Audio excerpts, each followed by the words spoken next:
Good evening and welcome to the Jackson File. I'm Parker Jackson. Thank you for joining me on this another great episode we have for you tonight. Coming up on the show, we open up the news file for the latest headlines, and then I'm also joined by Attorney General and former presidential candidate Zach Berger. The Jackson File starts right now.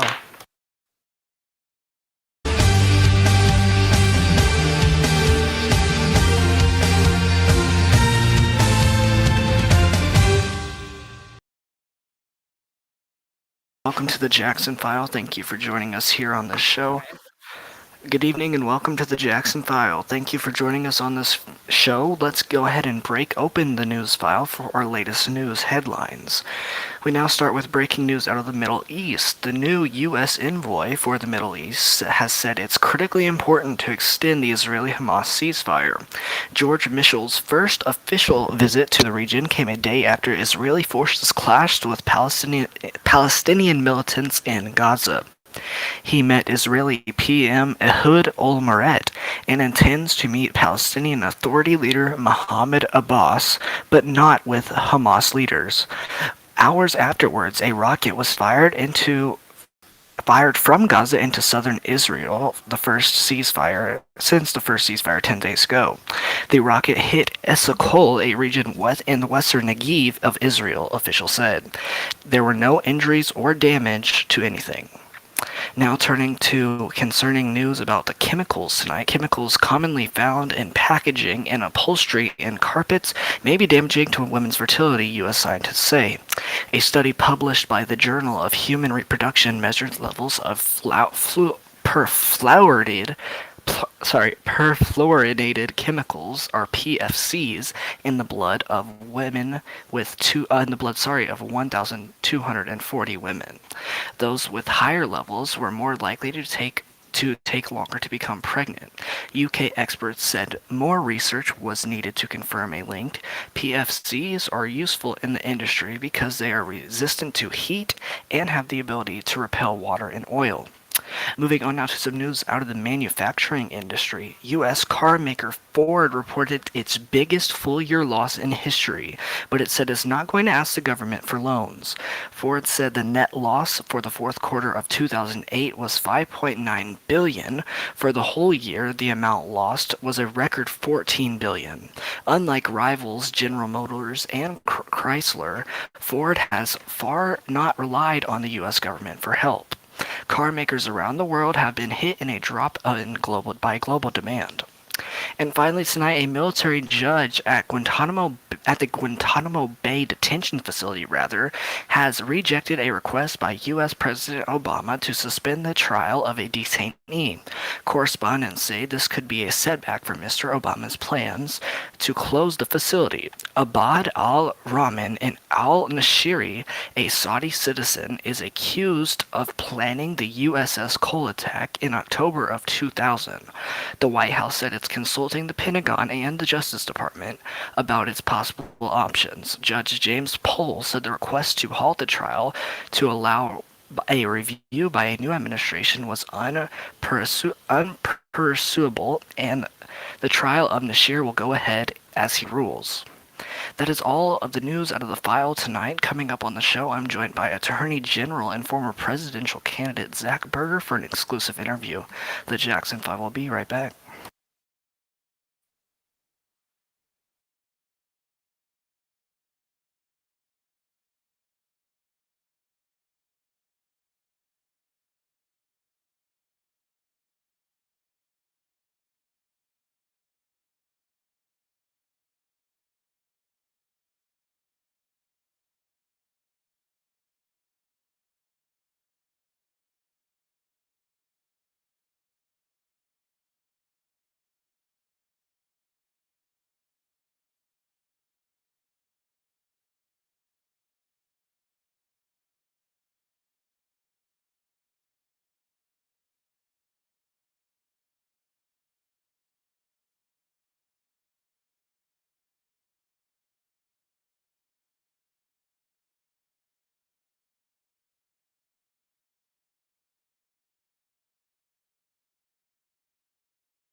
and welcome back to the Jackson File. And I'm now joined by former presidential candidate and Attorney General Zach Berger. How are you doing tonight, Zach?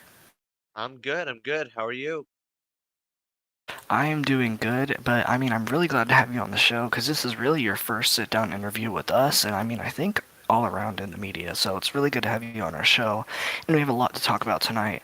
I want to start with your presidential campaign. Now, you were running for president under the Republican Party, so I guess just how did that go, and what was your feeling, or what was the feelings in the room when you found out that you lost, and what do you think you could have done better to maybe actually win that presidency?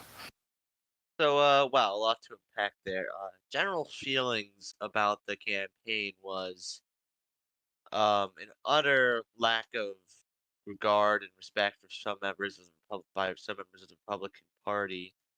Quite honestly, by the time the campaign was nearing its end, I was not very surprised that I was going to lose. There was a lot of factors that were playing against me. As soon as I lost, the reaction was, well, I made peace with it, and I looked to see what was next. It was a pretty simple thing for me.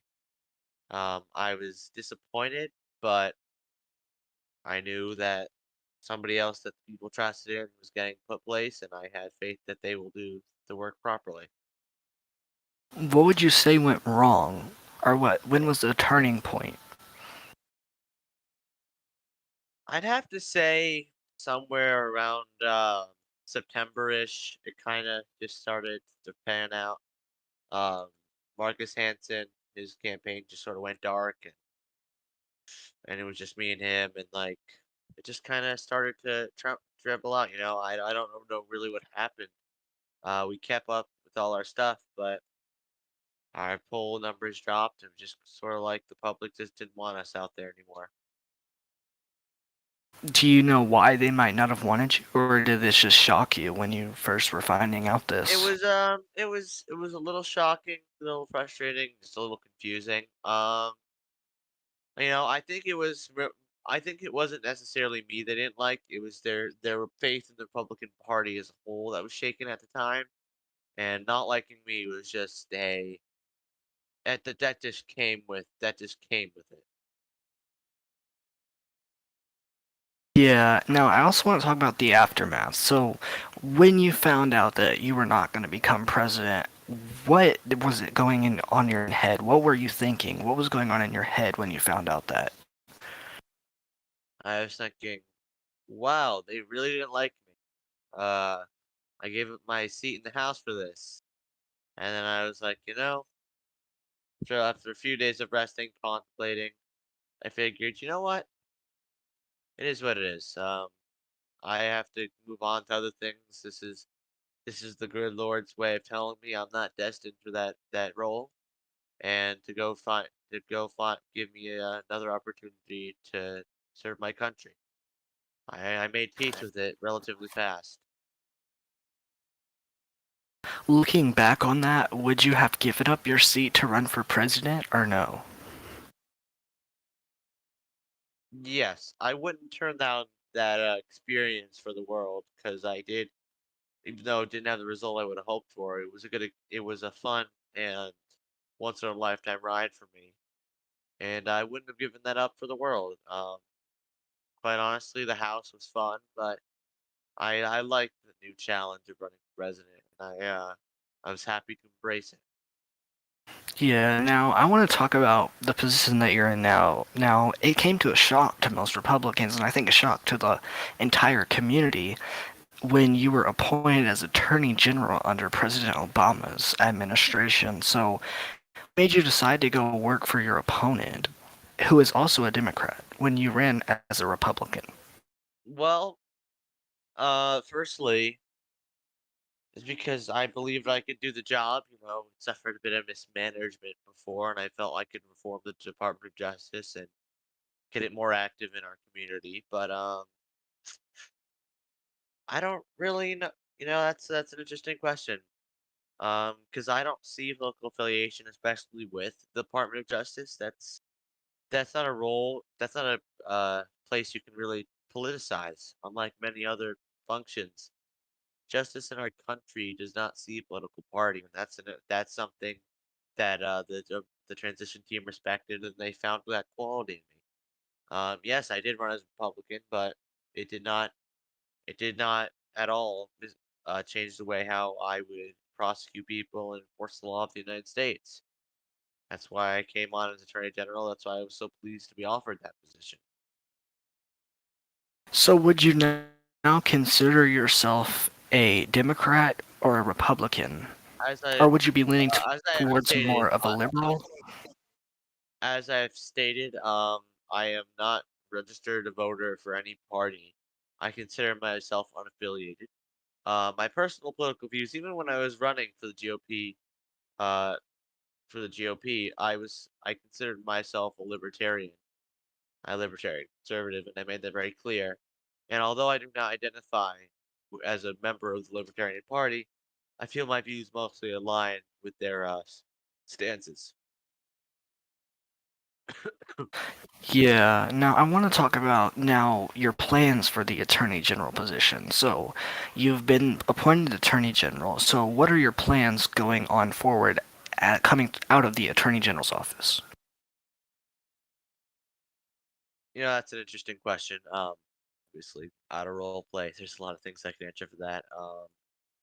In role play, we're still it's pretty early in the administration. I just recently got confirmed. We're still looking to get new official important people for those spots. Interviews are happening a lot, and we're trying to get right people in the right spots to help support the Department of Justice grow, get our leadership structure down. Thank you for the administration for helping with that a lot. We've been working to take some of the wishes of the administration and enforce them. Obviously, there's been policies that need to be implemented, and we've been working on getting those in writing. And we've been working to get the federal law enforcement agencies that are under the DOJ a little more organized. Obviously, out of role play, I could answer that in a lot of different ways, but in role play, that's my answer.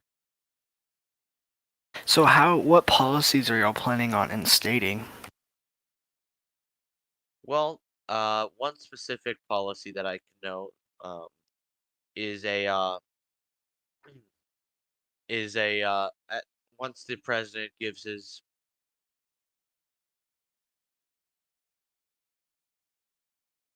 hold on one second.